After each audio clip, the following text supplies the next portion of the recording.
거예요. 그죠? 근데 제가 오늘 가장 기초 의학간호학, 과거에는 24년부터 교재가 바뀌었어요. 그때는 의학간호학 기초라고 했었거든요. 근데 지금은 이제 노화에 따른 변화와 질환 이렇게 해서 가장 기초적인 거를 좀 할 거예요. 그래서 이제 각 계통별로 소화기계에는 어떤 질환이 노인에서 가장 많은지, 정신계에는 어떤 질환이 많은지 이런 것을 할 것이고요. 그 다음에 치매 뇌졸중 파킨슨은 배우셨죠? 네, 다른 교수님이 하시고, 네, 요거는 해주시고,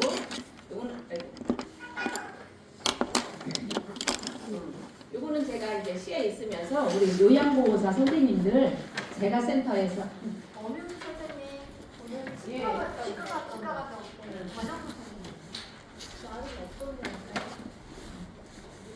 네. 시에서 선생님들 현직에 이제 나가시면은 그분들 계속 교육 받으셔야 되거든요. 그래서 시에서 어느 센터를 셀렉트해서 이제 의료급여 교육을 한번 했던 거예요. 여기 가운데 저고요. 이제 처음으로 소화기계 이제 전체적인 거 아웃라인만 여기서 좀 보여드릴 거예요. 소화기계 먼저 할 건데 입에서 항문까지가 소화기관이에요. 그래서 입에서 항문까지가 7m예요. 그죠? 그래서 이 부분 간도 소화기계, 위도 소화기계, 소장, 대장까지 다 소화기의 기능이고요. 그 다음에 호흡기계. 호흡기계는 이제 코와 입으로 숨을 쉬면서 폐에서 산소, CO2 교환하는 그 부분까지 호흡기계라고 하고요. 그 다음에 심혈관계를 할 거예요. 심혈관계. 심장에서 대동맥으로 피를 뿜어가지고 온 몸에 산소 전달, 영양분 전달을 하거든요. 그래서 이 부분은 이제 심혈관계 질환이 이쪽에서 나올 거고요. 근골격계. 근골격계는 근육하고 골격이에요. 뭐 골절되거나 이런 거 다 골격계고, 요 포지션 자체를 해부학적 자세라고 하거든요. 이렇게 앞으로 똑바로 하는 자세, 해부학적 자세라고 합니다. 이 부분에서는 주로 이제 노인들은 낙상이 많거든요. 그래서 낙상에 대해서 이제 나오는 거 설명드릴 거고요. 그다음에 비뇨 생식기계, 이제 남자분들은 전립선 질환이 많고 여러분들 배웠으니까 다 아시죠? 전립선. 여자는 뭐가 많아요? 방광염이 많아요. 내 구조를 보면은 어느 쪽이 앞쪽일까요? 왼쪽이 앞쪽 같죠? 네네. 우리 이제 배워서 알아요. 그죠? 치매도 배우셨나요? 네, 치매도 배우셨고. 그래서 이게 중요한 부분인데, 뇌는 구조상 보면은 요 해마라는 부분 있죠? 요 가운데 까만 거. 여기가 가장 먼저 이제 증상이 나타나는 거예요. 치매 증상은 그 부분부터 거의 다 했는데. 네. 요거는 이제 아웃라인만 잡아주는 거라서.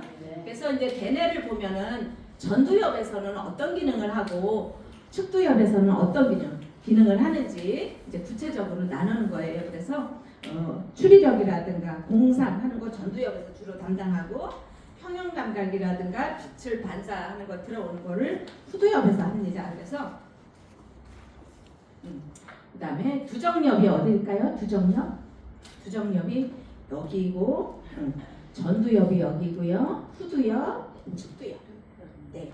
그래서 각 부분마다 대뇌의 기능이 다 따로 정해져 있다는 거 알고 계시고요. 그다음에 뇌신경계 구조, 우리 이거 과거에 다 배운 거예요, 그죠? 근데 새로 배우려니까 또 생소해, 그죠? 많이 잊어버렸는데. 그래서 신경계는 중추신경계와 뇌신경계로 나누는데, 중추신경은 뇌와 척수로 구분하고, 뇌신경에서는 이제 말초신경계를 담당해요. 그래서 여기 보면은 이쪽 옆에 그림 보면 중추신경, 여기서 보면은 뇌와 척수로 되어 있잖아요. 그래서 여기 척추까지, 요추 5번까지 척수가 지나가고 있거든요. 그래서 여기서 보면 이게 다 신경인데 목에서부터 말초혈관이 다 가고 있어요. 예, 이게 왜 그러냐면 목을 다치면 사지마비 되는 거 아시죠? 네. 신경이 목부터 내려오는데 경추 부분에서 내려오는 신경이 사지를 담당하고 있어요. 네, 그래서 이제 뭐 어디서 추락했다든가 그럼 경추를 다쳤다 그러면 여기서 뭐 골절이 됐다 그럼 신경까지 데미지가 오잖아요. 그러면 때에 따라서 부위별로 상반신에 팔만 마비가 되는 경우 있고 다리만 마비가 되는 경우가 있어요. 사지마비가 다 되는 경우가 있고요. 그래서 경추 신경이 매우 중요하다는 거 알고 계시고요. 전체적으로 아웃라인만 알려드리고 교재를 시작하겠습니다.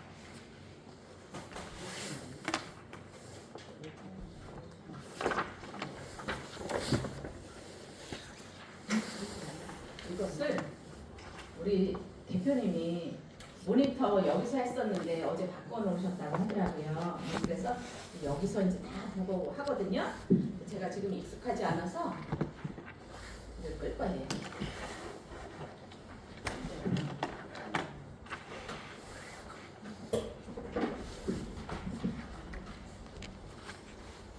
마우스가 잘 안 돼요. 마우스가 끌 수가 없어 이제. 못 봐.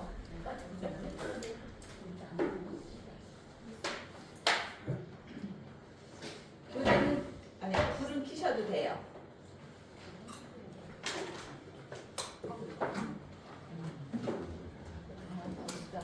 마우스가 안 되네요.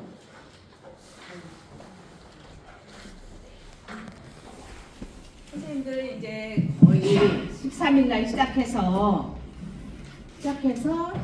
27일까지가 이론 다 끝나죠? 네. 그다음에 이제 실습 나가시고 4월 10일까지 실습 다 끝나나요? 네. 그리고 4월 19일 날 시험 보신다고요? 네. 조금 며칠간의 여유는 있네요. 네. 또 지금쯤이면 아마 거의 다 좀 많이 배웠으리라고 생각이 돼요. 그죠? 교재는 거의 다 이제 맞춰질 때가 됐거든요. 모의고사 문제 풀이 하셨나요? 네. 했죠. 몇 개까지 풀었어요? 진행 중이에요. 진행 중인데 1회부터 쭉쭉 나가지 않았어요? 네. 1회부터 나갔는데 몇 회까지? 네.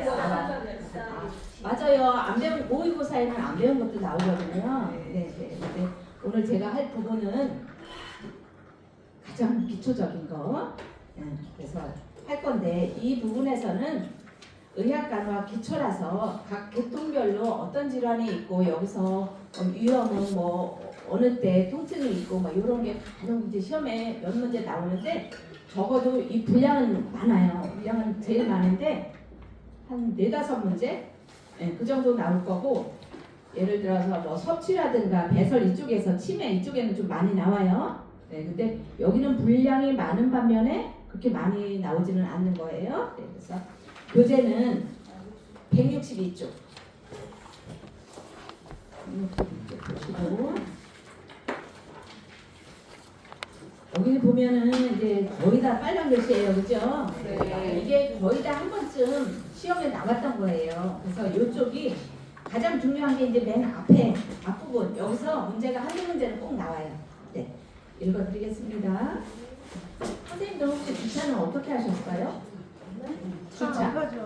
차 안 갖고 다니죠? 주차하기 힘들죠? 차 갖고 다니시는 거죠. 저 오늘 끝나고 일이 있어서 차를 갖고 왔는데 저는 회룡역에 살거든요. 호원동에 사는데 전철 타고 와도 되는데 오후에 빨리 급하게 어디 갈 일이 있어서 차를 갖고 왔더니 여기다 댔더니 못 되게 하더라고요. 그래서 빙빙 돌다가 그냥 저 빌라 옆에 어디다 대고 왔는데 혹시 제가 차 빼라 그러면 얼른 해야 돼서 이거 혹시 전화가 오면 좀 받을게요. 노화에 따른 변화와 질환 이쪽은 아직 한 번도 안 들어갔죠? 네. 노인성 질환의 특성에 대해서 보겠습니다. 이거 특성이기 때문에 가장 중요해요. 왜냐하면 전체적으로 노인을 대할 때 제가 처음에 2017년도부터 이제 강의를 시작을 했는데 그때 교재를 처음 받았을 때 저는 대학병원에서만 근무를 했기 때문에 노인 질환을 잘 몰랐어요. 저는 치매도 한 번도 대상자를 못 봤었어요. 그러다가 이 교재를 받아서 문제를 풀으려고 하는데 아리까리한 거 내가 요거라고 체크를 했는데 틀렸더라고요. 그래서 젊은 사람들 기준으로 하면 안 된다는 거. 그래서 노인은 노인의 특성이 따로 있다는 거. 그래서 문제 풀 때 항상 그 정석적인 그 건강 기준보다 노인의 특성에 따라서 다르다는 거. 예. 답이 다르다는 거 그거 이해하시고 들어가시면 되겠어요. 노인성 질환은 자 많이 배웠다고 저는 생각할 거예요. 단독으로 발생하는 경우는 드물고 하나의 질병에 하나의 질병에 걸리면 다른 질병을 동반하기 쉬워요. 여러 가지 질병에 합병증에 다 동반이 됩니다. 그래서 이런 특성 단독으로 발생하는 경우는 드물고 했는데 여러 가지 단독으로 발생하는 경우가 많고 이러면 답이 네, 요거 꼭 나와요. 경우가 많고 이렇게 나와요. 노인성 질환은 증상이 거의 없거나 근데 증상이 명확하다 뭐 이렇게 나와요. 거의 없거나 애매하여 정상적인 노화 과정과 구분하기가 어렵다. 기존 질병명으로 구분되지 않고 보통 열이 나면 아이들이나 젊은 사람 같은 경우에는 열이 나면 아 이거 어딘가 염증이 있구나 라고 처음부터 진단을 해요 의사가. 그리고 이제 검사를 하기 시작해요. 그래 해보니까 아 장에 염증이 있구나 아니면 요 편도에 염이 있구나 이렇게 알거든요. 증상 보고 보면. 근데 노인들은 열이 계속 나는데도 그닥 많이 뭐 48도 이상이 나진 않아. 근데 37도에서 37도 5분 정도로 미열이 계속 있어. 근데 아무 문제가 없는 거예요. 그렇게 특이하다는 거. 기존 질병으로는 구분하기 어렵고 기능 이상만으로 나타나는 질병이 흔하므로 단순한 식욕부진이나 전신 허약감에 주의를 기울여야 돼요. 단순한 식욕부진이나 전신 식사를 잘 못하시면 아 이건 어디에 문제가 있을까 이렇게 여쭤보셔야 돼요. 혹시 이제 임상에 나가시면 제가 센터에 방문하시거나 그럼 어르신이 식사를 잘 드셨는데 아 어제 오늘 다 못 드시네 변도 못 보시네 그럼 어디 문제가 있을까 참 살펴보셔야 돼요. 노인성 질환은 원인이 불명확한 만성 퇴행성 질환이 대부분이다. 이거 중요해요. 만성 퇴행성. 4번 노인성 질환은 경과가 길고 경과가 짧고 이렇게 나와요. 시험에는 경과가 길고 재벌이 빈번하며 합병증이 생기기 쉬워요. 합병증이.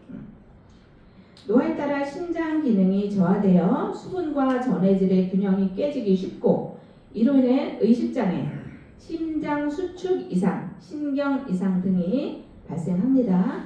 그래서 수분 전해질의 균형이 깨지고 싶고 또 노인들은 화장실에 자주 간다고 수분을 섭취 안 해요. 그러면 수분 섭취를 안 하면 어떻게 될까요?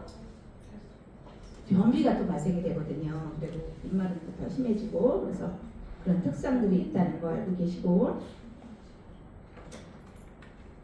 6번 노인은 젊은 사람보다 약물에 더욱 민감하게 반응하기 때문에 평상시에 먹던 약 용량을 노인이 됐는데도 계속 똑같이 먹으면 안 돼요. 노인이 되면 체격도 줄어들고 체중도 변화하거든요. 그래서 줄여야 되는데 똑같이 드시게 되면 약이 너무 세기 때문에 민감하게 반응할 수 있습니다. 약물을 사용할 때 더욱 신중해야 되고요. 신장의 소변 농축 능력과 배설 능력이 저하돼요. 배설 능력이 농축 능력도 저하되고 대부분의 시험 문제 나오면 노인들은 대부분 다 저하로 알고 계시면 돼요. 약물 성분이 신체 내에 오래 남아 중독 상태에 빠질 수가 있어요. 노인은 질환에 민감하기 때문에 위험 요인에 노출되었을 때 질병에 쉽게 걸리기 쉽고 또한 증상 경과 예후 등에서 젊은 사람의 검사 기준을 적용할 수 없다. 젊은 사람의 검사 기준 적용할 수 없어요. 그래서 초기 진단이 매우 어려워요. 초기 진단이. 분명히 이분 염증이 있어야 되는데 검사해 보니까 백혈구는 안 올라. 열이 나고 염증이 있다 생각하면은 백혈구 수치가 다 올라가거든요. 근데 보니까 백혈구 수치는 정상이야. 그래서 감별하기가 어렵거든요. 그리고 매우 어렵고 8번 노인은 가벼운 질환에도 의식장애를 일으키기 쉬워서 가벼운 질환에도 뇌졸중뿐만 아니라 가벼운 폐렴, 설사 등에도 의식장애를 발생할 수 있어요. 설사도 자주 하면 의식장애가 발생할 수 있습니다. 9번 노인은 혈액순환 저하로, 혈액순환 저하 아시죠? 네. 욕창이 잘 발생해요. 우리 젊은 사람들은 이 근육도 많고 체지방도 많기 때문에 오래 앉아 있어도 욕창이 잘 안 생겨. 근데 어른들은 근육도 없고 체지방도 없어. 그래서 오래 앉아 있게 되면 뼈에 눌려서 순환이 안 돼. 산소 전달이 안 돼요. 그러면 순환이 안 되니까 욕창이 잘 생기는 거예요. 욕창은 뭐 괴사가 되는 거예요. 예, 괴사가 잘 되고 욕창이 발생이 쉽고 골격근의 수축력 감소로 관절이 뻣뻣해지기 쉬워요. 예를 들어서 어떤 일이 있었냐면 관절이 쉽게 구축이 와요. 언제부터 구축이 오기 시작해요? 사용하지 않으면? 배운 적 있을까요? 안 배웠어요. 3주 되면은 3주에서 3개월만 지나면 관절 안 쓰면 구축이 돼요. 구축이 뭔지 아시죠? 네, 이렇게 딱 굳어버리는 거예요. 또 제가 아시는 분이 이제 시에 있을 때는 복지 정책 업무를 하면서 의료급여 업무를 했어요. 그래서 다양한 대상자 뭐 병원에서 부정 청구라든가 뭐 과잉 청구 이런 거 심사도 했고 또 장기 입원자 관리를 했고 또 희귀난치 질환 있죠? 희귀난치 질환 국가에서 지정한 희귀난치 질환자가 있어요. 그거는 산정 특례를 해줘요. 국가에서 10%만 본인 부담해요. 우리 병원에 의뢰로 가면 30% 본인 부담하고 입원하면 20% 본인 부담하거든요. 근데 10%만 본인 부담해요. 산정 특례 대상자들은. 그래서 제가 관리했던 그 대상자가 장기 입원 관리자로 이제 통보가 돼서 확인을 해보니까 처음에는 심장질환으로 75세 남자분인데 키도 크고 건장하셔. 체격이 좋아.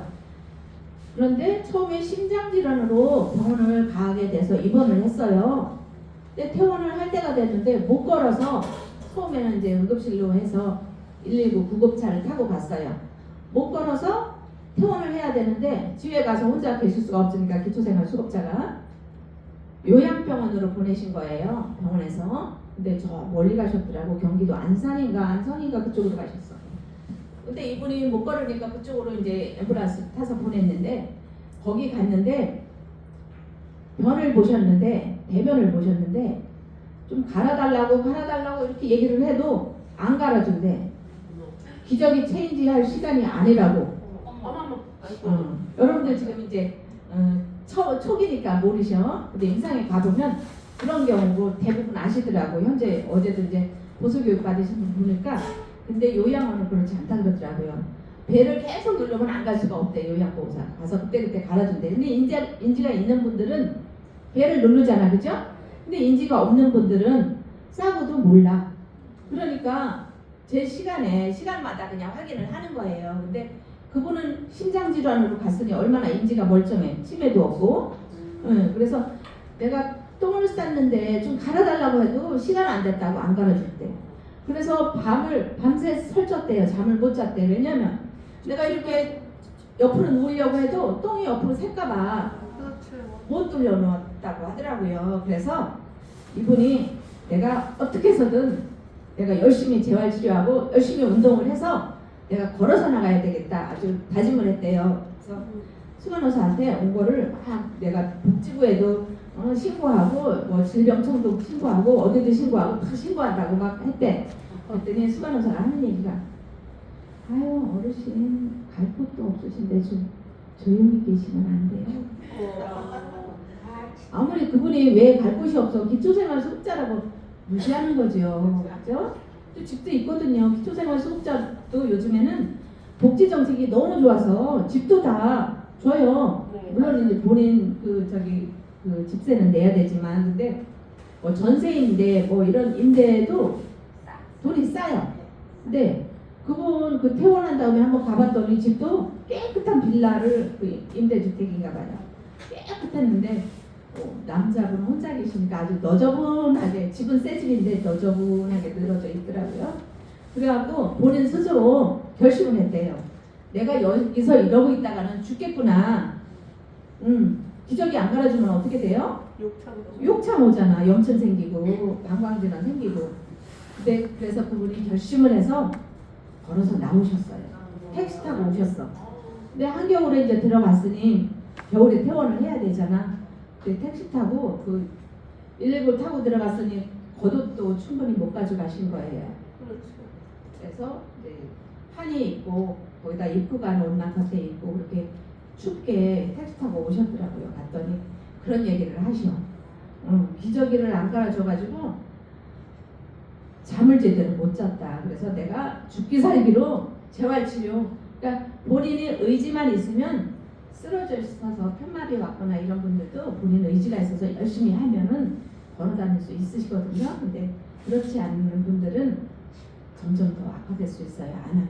그리고 가족의 노력이 있고 하면은 못 걷던 분들도 꾸준히 재활치료 하시면 걸어다닐 수 있거든요. 그래서 그런 분이 있으셨어요. 근데 그분이 제가 왜 이 얘기를 했냐면 3주 만에 관절이 구축이 온 거예요. 그래서 못 걸어지게 된 거예요. 이렇게 뻣뻣해지니까. 그래서 가서 열심히 이거 재활치료를 한 거예요. 요양병원인데 요양병원에도 재활치료 하는 거 아시죠? 네. 그래서 열심히 해서 걸어서 나오셨어요. 따라서 관절 구축과 욕창 발생 예방을 위해 세심한 관리가 필요해요. 그래서 어르신들 요양원에 가시면 요양병원에 가면은 한번 침대에 올라가면 거의 못 내려와요. 선생님들 쉬는 시간 되면 말씀해 주세요. 20분에 끝나는 거죠? 네. 그리고 시간마다 이거 찍으셔야 되죠? 네. 제가 워낙에 이제 그 기초생활 수급자들 입원, 장기 입원, 뭐 부정 청구, 부당 청구 뭐 이런 것이 많아서 요양원도 많이 갔었고요. 시에 근무할 때 요양원도 많이 가고 요양병원도 많이 갔어요. 간담회도 하고 신병원하고 간담회도 하고 해서 이렇게 가보면 그 요양병원은 한 번 침대에 올라가면 거의 나와서 돌아다니기가 좀 힘들어요. 왜냐하면 대부분 어르신들이니까 내려와서 돌아다니다가 다치면 누구 책임? 네. 민법 75조에 그 대상자는 환자는 안전하게 치료받을 권리가 있는 거예요. 그 시설에 들어가거나 기관에 들어가면. 근데 시설에 들어갔다가 다쳤어. 그럼 거기 기관에서 책임져야 되거든요. 그러니까 내려와서 돌아다니다가 골절이 됐어. 그러면 치료비 누가 내요? 병원에서. 네, 병원에서 내야 돼요. 네. 그래서 이제 간혹 병원에서 안 내고 본인 부담금만 병원에 입원하면 20% 본인 부담 한다 그랬죠?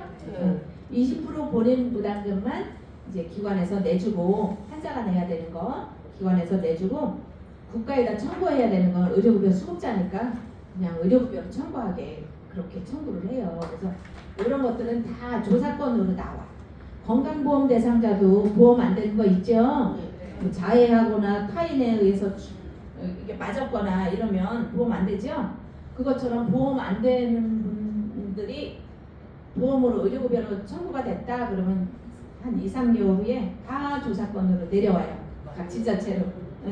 그래서 다 조사를 해서 기관에는 차트 보내라고 하고 요양원에 계시다가 다친 분들은 요양원에 요양기록지 선생님들이 작성하는 거거든요.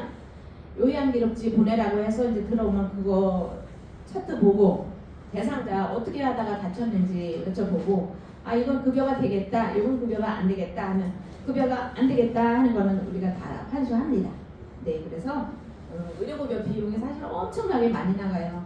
건강보험자보다 더 많이 나가요. 이분들은 일이 없잖아요. 그냥 요양병원에 들어가면 그냥 죽을 때까지 거기서 살려고 해요. 근데 건강보험자는 일해야 되니까 병원에 입원할 시간도 없어. 네, 그래서 4배 많아요. 입원 일수가. 건강보험자보다 수급자가 그렇다는 거 알고 계시고요.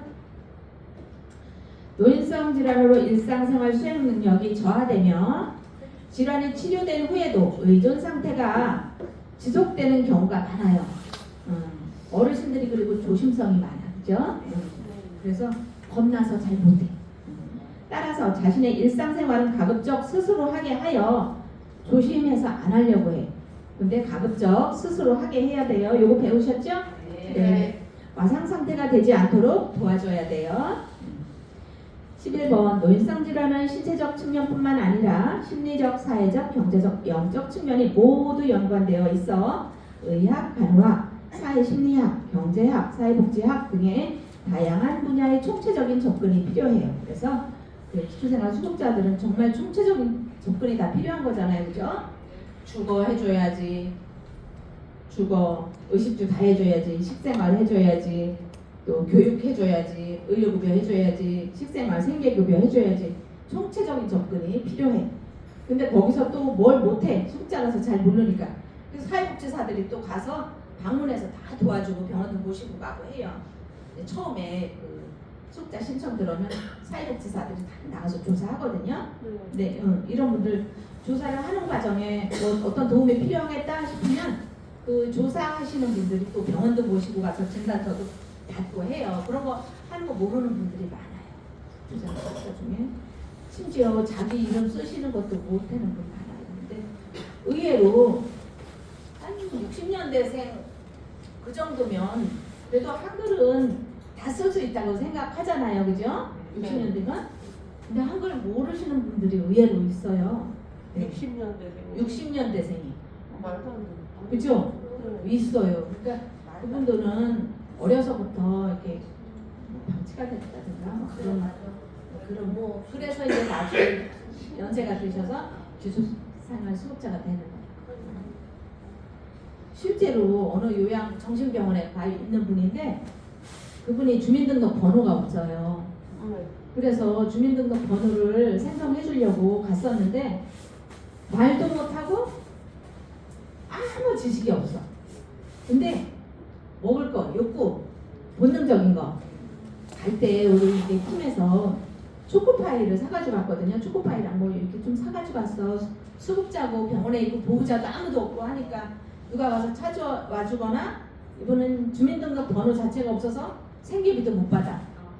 네. 그런데 가봤더니 완전히 그 저기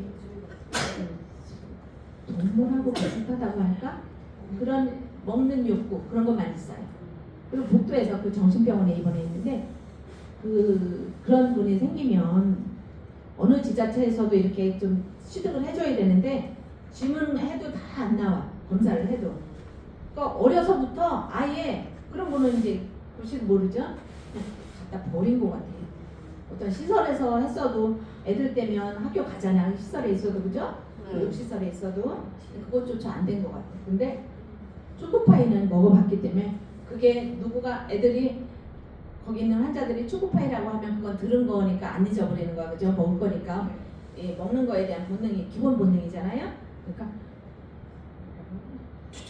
초코파이 이런 소리를 하더라고요. 근데 엄마 소리는 해 또. 그런데 또 우리 간 중에 우리가 다 저기 의료급여 이런 업무를 하는 분들은 간호사거든요. 근데 간 중에 간호사 이쁜 사람이 하나 있었어. 나보고는 안 그러는데 계속 쳐다보면서 관심을 갖는 거예요. 그것도 본능이잖아요, 그렇죠? 성적 욕구도 본능이에요.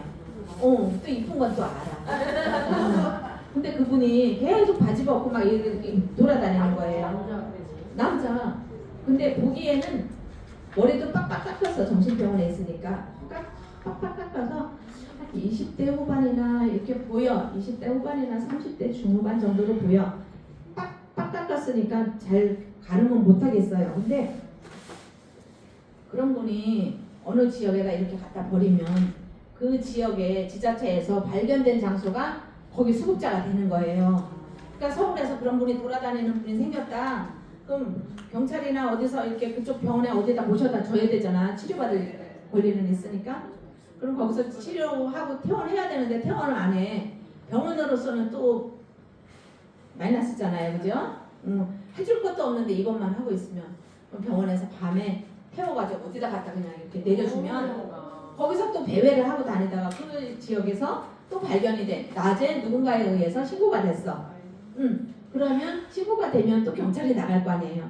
그럼 또 경찰에서 그런 행여자들 이런 했으니까 어디 사회복지 무슨 팀에다가 또 연락을 해줘. 거기서 나가봐. 그래서 처음에는 행여자 시설에 있다가 진료가 필요하다 그럼 요양병원이나 어디 병원에 입원시키거든요. 그래서 계속 이렇게 돌다가 그때 의정부시에서 수급자가 됐는데 그 주민등록번호는 없지만 행여자 번호가 있어요. 그 행여자 번호로 청구를 하는 거야 병원에서. 그래서 인천 무슨 사랑병원인가 어디 정신병원에 있었는데 지금 어디 충북 어디가 계시더라고요. 그렇지만 계속 우리 시 수급자야. 그분은 돌아가실 때까지 우리 시에서 병원비 내줘야 돼요. 예, 그래서 이게 그 사회복지 그 정신병원에도 사회복지 팀이 있어요. 뭐 성모병원에도 있고 사회복지 팀이 다 있어요. 그래서 이렇게 병원비 지불할 능력이 안 된다 그러면 사회복지 팀에 가서 상담하세요. 이러면 거기서 국가에서 지원해주는 그 방법이 여러 가지 있거든요. 그렇게 알선해 주시면 돼요.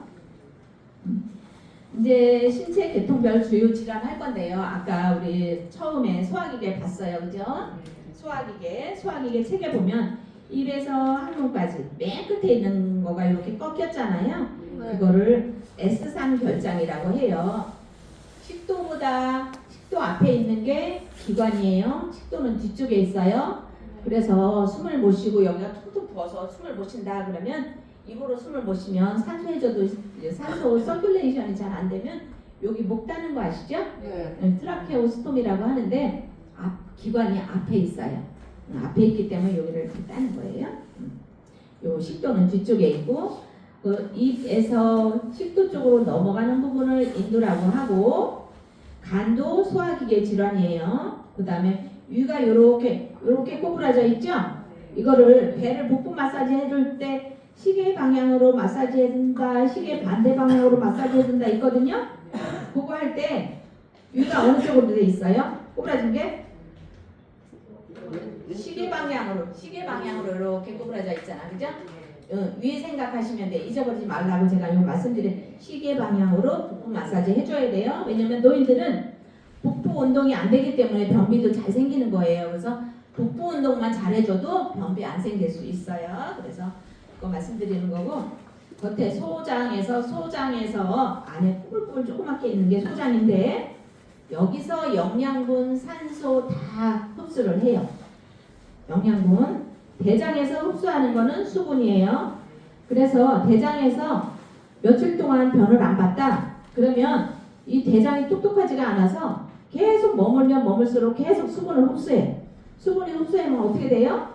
변이 딱딱해져. 그러면 점점 오래 머물수록 변비가 심해지는 거예요. 그래서 관장을 해주는 거예요. 소화기계는 음식이 들어오는 입에서 시작하여 찌꺼기가 신체 밖으로 배출되는 항문으로 끝나는 관으로 구강, 인두, 식도, 위, 소장, 대장을 모두 포함합니다. 침, 간, 담낭, 췌장과 같은 기관은 소화에 필요한 소화 효소를 소화관 내로 분비하고 저장합니다. 주머니 모양으로 생긴 위는 소화 효소를 분비하고 섭취한 음식을 잘게 부수어서 적당한 속도로 소장으로 내보냅니다.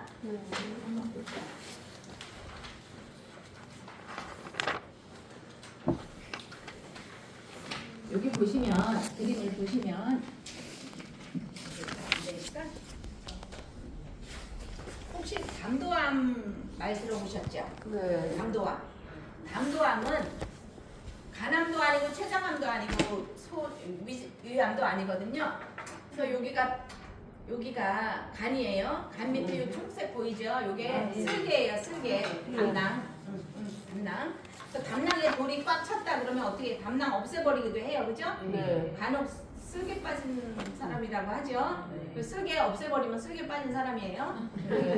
거기하고 여기에서 내려오는 담관이 있어요. 간에서 내려오는 담관과 12지장에서 이렇게 구부러지는데 여기가 12지장이에요. 근데 뒤에 노랗게 보이는 게 췌장이에요. 췌장에서 췌두 쪽으로 앞쪽이 췌두라고 하고 끝에가 췌미거든요. 앞쪽에 관이 있어. 그래서 12지장에서 다 만나. 담도도 12지장으로 내려오고 췌장에서도 췌두 쪽으로 관이 췌장에서 인슐린 분비하고 각종 효소 분비하잖아요. 그 효소를 분비해서 췌장에서 만나는데 거기서 소화액을 모두 흡수해서 이쪽으로 내려가면 이제 여기서 영양을 흡수하는 건데 담도암에 걸렸다는 건 여기 일부를 전체를 다 잘라내는 거예요. 네. 그래서 췌두 쪽에서도 간을 잘라내고 십이지장도 일부 절제하고 당관도 일부 절제해서 그쪽을 전체적으로 이렇게 다 그려내는 거예요. 그래서 이쪽이 이 부분이 간도 소화기관에 속하고 넘어가서 대장은 소장에서 흘러들어온 소화된 음식물을 항문까지 이동시키는 역할을 하며 소화된 음식물의 수분을 흡수한다고 돼 있어. 수분 동그라미 하세요. 수분만 흡수해요. 대장에서는 배변 형태로 굳게 만드는 역할을 합니다. 정상적으로 존재하는 대장 내 세균들이 음식물을 분해합니다. 대장 내 정상 세균들 있죠? 네. 그 세균이 정상 세균인 거예요. 그래서 거기서 우리 몸에 필요한 그 비타민 D도 흡수해주고 유산균에 의해서 그런 기능을 합니다. 그리고 면역에 관련된 부분이 대장에서 주로 이제 면역 기능이 있는 거예요. 노화에 따른 특성 보겠습니다. 10분에 20분에 끝나는 거죠? 네. 자, 맛을 느끼는 세포 수가 줄고 여기서도 문제 하나 나와요. 세포 수가 줄고 후각 기능이 떨어져 미각이 둔화되어 짠맛과 단맛이 둔해지고 쓴맛과 신맛을 잘 느끼게 해주는 거 배웠나요? 네. 단짠 내려가고 신슨 올라가고 신맛과 쓴맛은 기능이 강화되고 단맛과 단짠은 기능이 떨어지고. 네, 그래서 어르신들 보면 나 쉬어서 싫어 이러잖아요. 과일, 그죠? 그거 기억하세요. 그래서 단짠 신순으로 외우시는데 어르신들이 나 쉬어서 안 먹어 그래요. 포도. 그럼 어르신들이 신맛을 싫어하니까 이거 증가하는구나. 신순 증가해요. 2번 충치, 치아의 탈락, 잘 맞지 않는 의치로 인한 불편감 등으로 음식을 씹기 어려워요. 그래서 어르신들은 소화도 잘 안 돼서 안 드시고 씹기도 어려워서 안 드시고 밥맛이 없어서 안 드시고 해주는 사람이 없어서 안 드시고 각종 그래서 이 질환이 이제 여러 가지가 생길 수가 있어요. 3번 타액과 유액 분비 저하 및 유액의 산도 저하로 소화 능력이 저하돼요.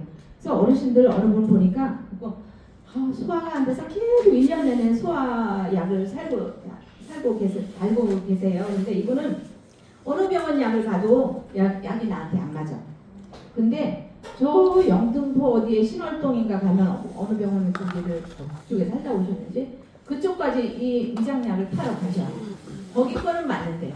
근데 저는 이걸 이해가 안 됐었거든요. 근데 내가 나이 들어보니까 내가 느껴. 네. 코프 시럽하고 코데온 포르테하고 같은 약이에요. 기침 진해거담제. 근데 코프 시럽은 나한테 안 맞는 것 같아요. 근데 코데온 포르테는 먹으면 근데 같은 약이라고 이거 약 없는데 이걸로 대체해 줄까요? 그래요 약사가. 근데 처음에는 받아봤어. 그랬더니 내 마음에 안 들어. 근데 코데온 포르테는 먹으니까 코데온이 코데인 비슷하잖아요. 그런 성분이 약간 들어갔나 해서 확인을 해봤는데 그렇지는 않아. 근데 코데온 포르테가 잘 들으니까 이게 품절이 많아요. 그래서 저는 그 어느 병원 가기 전에 제가 가끔 기침이 막 이렇게 생겨요. 그래서 기침이 나면 그리고 그 비염이 이제 오래되니까 그렇게 되는데 어느 병원에 처음 가는 병원은 그 약국에 밑에 전화해봐. 코데온 포르테 있어요? 네 있어요. 그럼 그 병원에 가요. 병원에 가서 처방 받아. 없대면 안 가. 그래서 어르신들이 거기는 약이 안 들어 그렇다고 의료 쇼핑을 해요. 저는 이거를 이해를 못했었어요. 저는 솔직히 말해서 대학병원만 근무할 때는 어르신들을 이해를 못했었어요. 어르신들 거의 없으니까. 근데 시에서 근무하면서 어르신들 질환, 어르신들을 이해하기 시작했어요. 그래서 아무리 여기서 강의 오래되고 잘하시는 분도 정말 어르신들 대하는 병원이나 이런 데 해보지 않았으면 잘 모르실 것 같다 그런 생각을 했거든요. 그래서 어르신들은 소화 기능이 약하면 자기가 약이 맞는 기관을 가서 멀어도 거기 가서 한 달에 한 번씩 사와. 그리고 소화가 안 되니까 음식도 조금 드셔. 그러는데 누룽지만 끓여 드셔. 그러니 영양이 흡수가 될까요? 그래서 영양은 충분히 줘야 되죠? 네. 그래서 챙겨 드려야 돼요. 4번 씹는 것이 어려워 영양 상태가 악화될 수 있고 식이 섭취, 섬유식이 부족으로 변비도 발생하기 쉽고 소화 능력이 저하로 가스가 차고 변비, 설사, 구토 등이 발생할 수 있어요. 췌장에서 소화 효소 생산이 감소하여 지방의 흡수력이 떨어집니다. 췌장에서 호르몬 분비를 해서 지방을 소화시키거든요. 근데 지방 흡수력이 떨어져요. 지방도 우리가 또 고지혈증 해갖고 고지혈증 약 먹잖아요, 그죠? 연세 드신 분들. 그래서 너무 기름도 너무 말리면 안 돼요. 우리 이 뇌의 내막이 다 그 유분으로 유지돼 있어요. 이렇게 혹시 보셨는지 모르겠지만 저는 그 해부할 때 보면 뇌를 이렇게 자르고 뇌를 이렇게 꺼내면 반들반들해요, 유분으로. 근데 이거를 너무 고지혈증이라고 약을 잔뜩 먹어서 너무 말려놓으면 어떻게 되겠어요? 유분이 없어지면 위가 쪼그라들면서 치매가 오는 거거든요. 그래서 필요한 만큼 다 드셔야 돼요, 유분도. 근데 동물성 지방을 먹으면 동맥경화가 생긴다 해서 동물성 지방은 가급적 피하라고 하죠. 그래서 지방 흡수력이 떨어지고 췌장에서 호르몬 분비 감소로 당내성이 떨어져 당뇨에 걸리기 쉽다. 이게 24년도부터 이 교재가 바뀌었어요. 아시죠? 네. 280시간에서 320시간으로 늘어나면서 교재가 바뀌었는데 요거 당내성이 떨어진다는 말 없었거든요. 이게 뭔 말이냐 하면 옆에 있어요. 당내성이랑 세포가 혈액으로부터 포도당을 흡수하는 능력. 이게 당내성이에요. 근데 당뇨병 환자가 인슐린 췌장에서 인슐린이 당뇨를 저하시키는 역할을 해주거든요. 인슐린 호르몬이. 근데 췌장에서 인슐린 분비가 저하되거나 안 되면 당뇨에 걸리는데 그런 원인도 있고 당내성이 떨어져도 당뇨병에 걸리는 거예요. 세포에서 흡수를 못해서. 네, 그래서 혈관에 당 수치가 높아지면 혈당 검사하면 당 수치가 높게 나오는 거예요. 그래서 원인이 그런 게 있고 직장벽의 탄력성이 감소하고 항문 관략근의 긴장도 떨어져 변실금이 발생할 수 있어요. 저 이거 변실금 대상자를 봤는데 그분 요양보호사가 나시는 분이시거든요. 근데 이분 대장 수술을 했어요. 수술을 했는데 대장암 수술을 했는데 저 멀리 송도병원 아셔요? 대장 수술 유명한데 거기로 병원을 다니신 거예요. 거기서 수술을 해서 송도병원 얼마나 멀어요. 여기서 갔다 오려면 그죠?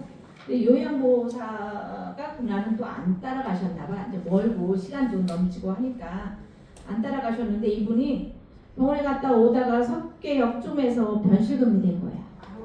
네, 옷에 다 이렇게 흘린 거예요. 올 수도 없고 갈 수도 없고. 그래서 거기서 내려가지고 요양보호사한테 내 옷 좀 가지고 와라. 그래서 거기서 갈아입고 이렇게 오신 경우가 있거든요. 그래서 어르신들 그 변실금이 이분은 대장암 수술해서 변실금도 있지만 그렇지 않고 노화로 인해서 관략근이 늘어나서 그냥 변이 술술 나오는 거예요. 나도 모르게. 네, 그런 경우가 있어요. 9번 간 기능이 떨어져 약물의 대사와 제거 능력이 저하돼요. 간 기능도 떨어져요. 그래서 왜 약물 중독이 되냐? 젊은 사람들은 약물을 먹어도 약물 중독 안 되는 이유가 간에서 다 해독 작용을 해주기 때문에 중독이 안 되는데 간 기능도 떨어지기 때문에 해독 작용이 안 되는 거예요. 그래서 약물 수치가 몸에 쌓이는 거예요. 그래서 여러 가지 약물 중독이 발생할 수 있어요. 주요 질환 보겠습니다. 소화기계 주요 질환 위염, 위궤양, 위암이 있어요. 뭐 설사, 변비 등이 있습니다. 여기서 나오는 거는 주로 노인들이 많이 나타나는 질환이 교재에 있어요. 위염은 갑자기 발생하는 위점막의 염증이고 급성 위염이 완치되지 못하고 방치되거나 재발하는 경우 만성위염으로 발생할 수 있어요. 근데 한국 사람은 워낙에 맵고 짜고를 잘 드시다 보니 누구나 다 미란성 위염 뭐 여러 가지 위염 종류가 있죠. 대부분 다 있다고 하더라고요. 위염에 관련 요인은 치아 문제도 있고 아스피린, 알코올, 조미료 같은 자극이 돼서 약물도 자극이 돼서 생길 수 있고 과식과 무절제한 식습관도 될 수 있고 병원군이 포함된 부패한 음식도 위염의 원인이 될 수 있어요. 증상은 흡성 위염의 경우 식사, 위가 무겁거나 부푼 듯한 팽만감이 있는 것은 위염이에요. 위염과 유궤양의 차이점 알아두세요. 위염의 경우는 식사 후에 위가 더부룩하거나 팽만감이 있는 것은 위염. 명치 끝에 통증이 있는 것, 트림과 구토가 나는 거 위염이고 3번 요거 식사 후 3-4시간 그 다음에 유궤양은 새벽 1-2시쯤 되면 배가 아프고 속 쓰리고 하는 게 유궤양 새벽 1-2시 요거는 식후 3-4시간 지나서 배가 고프기 시작할 때 아픈 것이 위염이에요. 심한 통증이 있는 건 위염. 위의 위치는 다 아시죠? 요 명치 아래에 바로 치료와 예방 위염의 치료와 예방은 하루 정도 금식하여 위에 부담을 덜고 이것도 시험 문제 보기로 나온 적 있어요. 부담을 덜고 구토를 조절한다. 금식 후에는 미음 처음에 이제 그 물부터 먹어요. 보리차 참을 먹는 게 아니라 따뜻한 보리차, 미음 등의 유동식 죽, 밥 순서대로 먹어요. 처방받은 제산제, 진정제 등의 약물도 사용해요. 제산제를 사용해서 유산이 계속 분비되면 계속 위험이 악화되거든요. 그래서 제산제 처방을 합니다.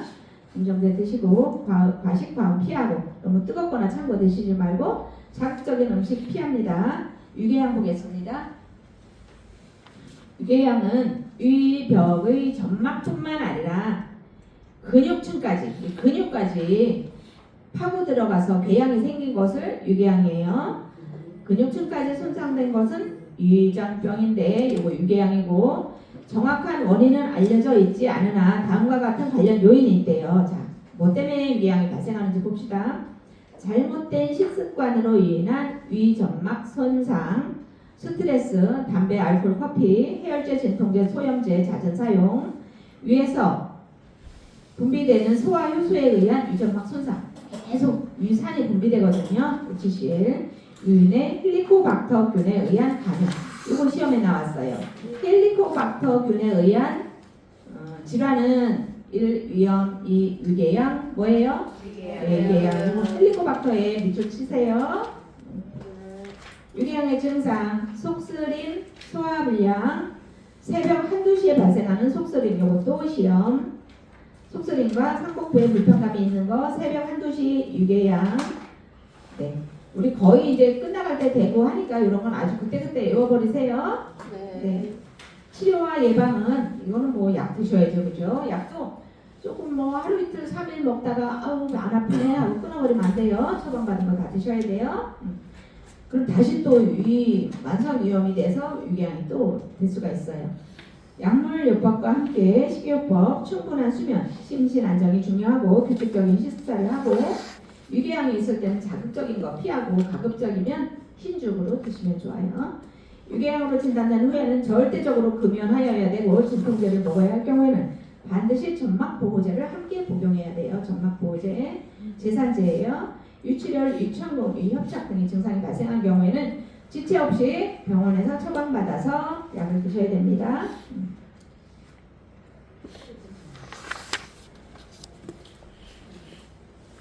이거는 여기 보면 우리 혹시 유궤양 잘 보기 힘드니까 유궤양은 속에 들어가 있으니까 잘 보기 힘들잖아. 근데 잇몸에 궤양 생긴 거 본 적 있죠?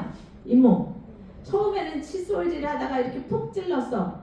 처음에는 그냥 까진 거야. 근데 지내다 보면 입 안에 정상 세균 때문에 이게 부패가 돼. 그러면 여기 궤양 생기잖아. 그죠? 쏙 파고 들어가잖아. 노랗게 되죠? 그게 궤양이에요. 위도 그렇게 되는 거예요. 그게 이제 점점 더 심해졌어. 근육층까지 파고 들어갔는데 점점 심해. 치료 안 해서. 그럼 위가 빵꾸가 나는 게 뭐예요? 위천공. 그 다음에 유궤양에서 만성적으로 계속 오래 가지고 계셔. 그러다 보면 진행이 되는 게 이제 유양이 발생할 수 있어요. 이제 위암을 볼 건데 위암은 조금 쉬었다가 하겠습니다. 네.